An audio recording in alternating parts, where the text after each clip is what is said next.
এবং সংযম দেখিয়ে এবং নিজেদের একাত্মতা দেখিয়ে যে করতে করছে তাদেরকে সাধুবাদ জানিয়ে সংক্ষেপে শেষ করছি। সবাই ভালো থাকবেন। আসসালামু আলাইকুম।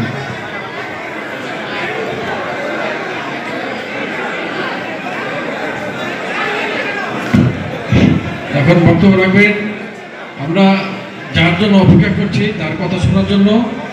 আর শ্রদ্ধেয় উপস্থিতি, একটি কথা বলবো শুধু যে এখানে অত্যন্ত মজলুম জনতা মৌলানা আব্দুল হামিদ খান বসেনি আমাদের, আমরা তার কাছেই আছি সবাই। আমাদের কোনো প্রকার যেন খাবার ইনশাল্লাহ সবার হবে, সকল কর্মকাণ্ডগুলো পরিচালনা করি। এখন বক্তব্য রাখার জন্য অনুরোধ করছি টাঙ্গাইলের আগামী দিনের ভবিষ্যৎ, টাঙ্গাইল সদর আসনের আগামী দিনের ভবিষ্যৎ আমাদের প্রাণপ্রিয় নেতা সুলতান সালাউদ্দিন টুকু ভাইকে তার কথা বক্তব্য রাখার জন্য অনুরোধ করছি।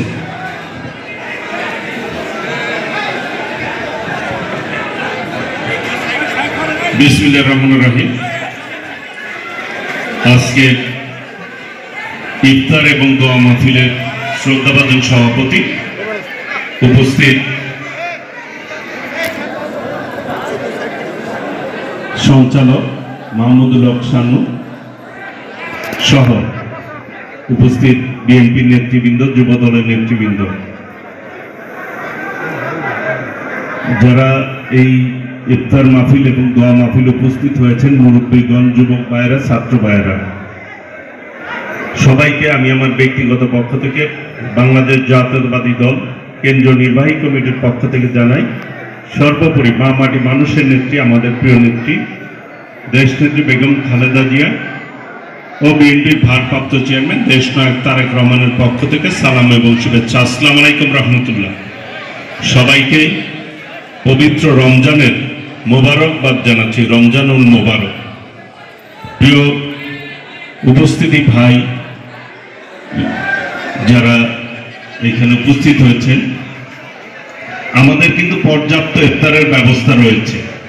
কাজেই কেউ জটলা না করে যার যার জায়গায় আমরা যদি বসে পড়ি তাহলে সবার কাছেই আমাদের যারা ভলেন্টিয়ার বাইরে আছে তারা ইফতার পৌঁছায় দিতে পারবে ইনশাআল্লাহ। আমরা রমজানের মাস, সংযমের মাস, সিয়াম সাধনের মাস, ইফতারের পূর্ব মুহূর্তে আল্লাহ রাব্বুল আলামিন দোয়া কবুল করেন। কাজেই আমরা সকলে মিলে দোয়া করব যাতে আল্লাহ রাব্বুল আলামিন বাংলাদেশের মানুষকে শান্তিতে রাখে এবং সকলেই মিলে ঐক্যবদ্ধভাবে আগামীর বাংলাদেশ আমরা যাতে গড়ে তুলতে পারি আমাদের ভারপ্রাপ্ত চেয়ারম্যান দেশনায়ক তারেক রহমানের নেতৃত্বে। বর্তমানে ফ্যাসিবাদের বিদায় হয়েছে, কিন্তু ফ্যাসিবাদের প্রেতাত্মারা আজকে বিভিন্ন জায়গায় রয়েছে। তারা এই দেশটিকে অস্থিতিশীল করতে চায়, অস্থিতিশীল করে খোলা পানিতে মাছ শিকার করতে চায়। এই কাজে অনেকেই ব্যস্ত রয়েছেন। আমি বলতে চাই, আমরা শত শহীদের রক্তের বিনিময়ে অর্জন করেছি, বিদায় করতে সক্ষম হয়েছি সকলে মিলে এই ফ্যাসিবাদকে। কোনোভাবে যারা বিগত দিনে গুম করেছে, খুন করেছে, মানুষকে হত্যা করেছে, আলেমদেরকে হত্যা করেছে, ছাত্র জনতাকে নির্বিচারে গুলি করে হত্যা করেছে, সেই হত্যাকারী কোনোভাবেই যাতে এই বাংলাদেশের মাটিতে আর মাথা চাড়া দিয়ে না দাঁড়াতে পারে সেই ব্যাপারে সকলকে ঐক্যবদ্ধভাবে কাজ করতে হবে। প্রিয় ভাইরা, আমরা বলতে চাই আমাদের নেত্রী দেশনেত্রী বেগম খালেদা জিয়া আজকে অসুস্থ অবস্থা, বিদেশে চিকিৎসাধীন রয়েছে। আল্লাহ রাব্বুল আলামিনের কাছে আমি দোয়া কামনা করছি, সকলকে দোয়া করার আহ্বান জানাচ্ছি আমাদের নেত্রী যাতে দ্রুত সুস্থ হয়ে আমাদের মাঝে আবার ফিরে আসে, সেই ব্যাপারে দোয়া কামনা করছি।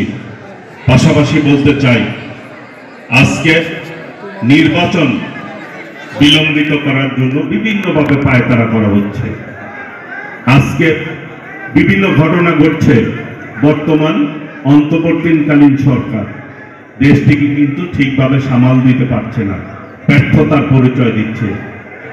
কাজেই আজকে আমরা বলতে চাই যে মানুষের যে ভোটের অধিকার, নাগরিক যে অধিকার, মানুষ চায় ভোট দিয়ে তার পছন্দ মতো সরকার গঠন করবে, যাদেরকে দায়িত্ব দিবে তারা জনগণের স্বার্থ রক্ষা করে কাজ করবে। আজকে মানুষ কিন্তু অস্থিতিশীল পরিবেশ বিরাজমান বাংলাদেশে, মানুষ স্থিতিশীলতা চায়। আজকে দ্রব্যমূল্যের ঊর্ধ্বগতি, এই রমজান মাসে জিনিসের দাম বাড়লে নিরীহ জনসাধারণের কিন্তু অনেক বেশি কষ্ট হয়। কাজেই জনগণের সরকারি বুঝে জনগণের অবস্থা কি, জনগণের জন্য কি করতে হবে, কাজেই আমি এই সরকারকে আহ্বান জানাবো, আমরা কিন্তু আমাদের দিক থেকে সর্বোচ্চ সহযোগিতা করে যাচ্ছি। কারণ এই সরকার এই ছাত্র জনতার আন্দোলনের মধ্য দিয়ে শত শহীদের রক্তের বিনিময়ে স্বৈরাচার বিদায় হয়েছে, ফ্যাসিবাদ বিদায় হয়েছে। এই সরকার, অন্তর্বর্তী সরকার দায়িত্ব নিয়েছে। কাজেই এরা যদি ব্যর্থ হয়, তাহলে কিন্তু আমাদের যে আন্দোলন সেটা কিন্তু ব্যর্থতায় পর্যবসিত হবে। সেই জন্য দ্রুত সময়ের মধ্যেই এই নির্বাচনের ব্যবস্থা করতে হবে, রোডম্যাপ দিতে হবে, যাতে করে মানুষ আশ্বস্ত হতে পারে যে তাদের যে গণতান্ত্রিক অধিকার সেটি তারা ফেরত পাচ্ছে। কাজেই আমি আর কথা বেশি বাড়াবো না। আগামীর বাংলাদেশ আমরা সকলে মিলে ঐক্যবদ্ধভাবে আমরা গড়ে তুলব একটি গণতান্ত্রিক বাংলাদেশ, দেশ নায়ক তারেক রহমানের নেতৃত্বে, যাতে করে এইখানে কোনো হানাহানি না থাকে, যাতে করে ভাই ভাই হিসাবে আমরা সকলে মিলে ঐক্যবদ্ধভাবে এই দেশটিকে গড়ে তুলতে পারি, যে এই দেশটি শহীদ রাষ্ট্রপতি জিয়াউর রহমানের স্বাধীনতার ঘোষণার মধ্য দিয়ে আমরা অর্জন করতে সক্ষম হয়েছি। প্রিয় ভাইরা, সেই আশা, সেই প্রত্যয় ব্যক্ত করে সকলকে ধন্যবাদ জানিয়ে রমজানের প্রায় সন্নিকটে, ইফতার প্রায় সন্নিকটে, আমি আর কথা না বাড়াবো। সবাইকে সবার জন্য দোয়া কামনা করছি, বিশেষ করে আমাদের নেত্রীর জন্য দোয়া কামনা করছি। আমাদের দেশনেত্রী বেগম খালেদা জিয়া যাতে দ্রুত সুস্থ হয়ে আমাদের মাঝে ফিরত আসে, সেই ব্যাপারে দোয়া কামনা করছি। আমাদের ভারপ্রাপ্ত চেয়ারম্যান দেশ নায়ক তারেক রহমান আজকে বিদেশের মাটিতে রয়েছে, ষড়যন্ত্রের কারণে, মামলার কারণে তিনি আসতে পারে নাই। বিগত দিনে ফ্যাসিস্ট সরকার তার বিরুদ্ধে অসংখ্য মামলা দিয়েছে।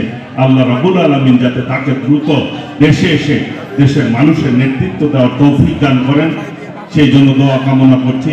এবং আগামী দিন ইনশাল্লাহ যখন যেভাবে আমাকে আপনারা ডাকবেন, ইনশাল্লাহ আমাকে পাবেন, এই আশা, এই প্রত্যয় ব্যক্ত করে সকলের কাছে দোয়া কামনা করে আমি আমার কথা শেষ করছি।